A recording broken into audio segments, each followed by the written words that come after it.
आप सबको बताना चाहता हूं कि इमरान खान की 6 गाड़ियां छीनी गई हैं जो उनकी सिक्योरिटी की थी। चीफ जस्टिस साहब आपसे भी दरख्वास्त है, चीफ जस्टिस साहब इस्लामाबाद आपसे भी दरख्वास्त है, चीफ जस्टिस साहब लाहौर हाई कोर्ट आपसे भी दरख्वास्त है।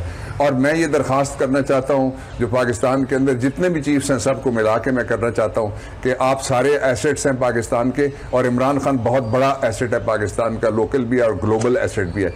इस एसेट को बचाना बहुत ज़रूरी है और अना के पहाड़ से नीचे आना बहुत ज़रूरी है।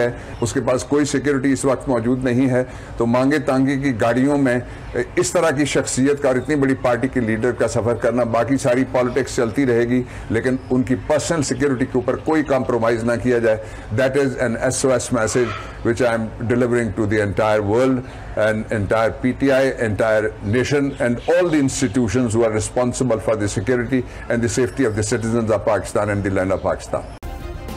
सब्सक्राइब करें और बेल दबाएं ताकि कोई खबर रह न जाए।